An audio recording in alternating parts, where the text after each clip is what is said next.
m'appelle Thomas Auger, je suis psychologue de l'éducation nationale, spécialisé conseil en orientation scolaire et professionnelle.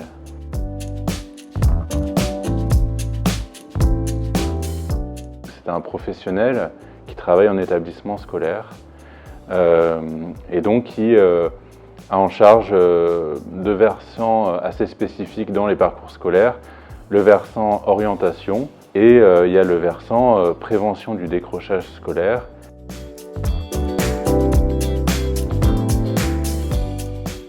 On leur fait comprendre dans l'approche pédagogique que faire un choix d'orientation, c'est pas fait pour s'emprisonner, c'est pas fait pour se retrouver dans une cage. C'est une première démarche vers un parcours. Le tout, c'est de travailler ce premier choix pour faire en sorte que, effectivement, on ait le moins de chances possible de se tromper. Et donc pour ça, c'est se poser les bonnes questions sur soi, c'est apprendre à se connaître soi, c'est trouver des informations, mais les mettre aussi en relation avec soi. Et puis finalement, c'est se demander quelle place je veux avoir dans la société, quel rôle je veux jouer, pas seulement pour moi, mais aussi pour les autres. Donc voilà, c'est tout ça qui se travaille un peu en même temps, tout au long de la scolarité.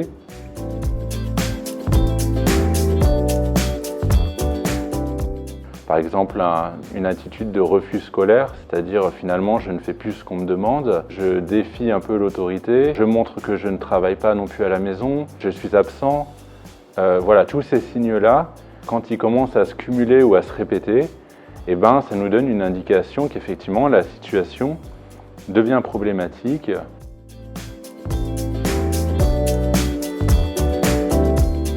Le faire intégrer à des dispositifs, ce qu'on appelle dispositifs relais, c'est-à-dire en petits groupes, c'est une prise en charge externalisée, donc dans un autre établissement, avec des petits groupes d'élèves pour les faire réfléchir un peu sur le sens de leur attitude, pourquoi ils se comportent de telle façon, etc.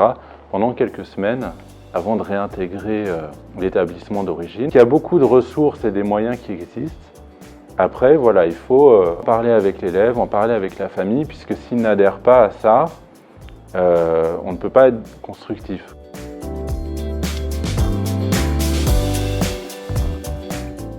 S'il n'y a pas cette concertation entre l'élève, sa famille et le professionnel, et les professionnels, on se retrouve plus facilement dans des situations de conflit, et donc de mal-être de l'enfant, puisqu'au final, c'est lui qui va en souffrir.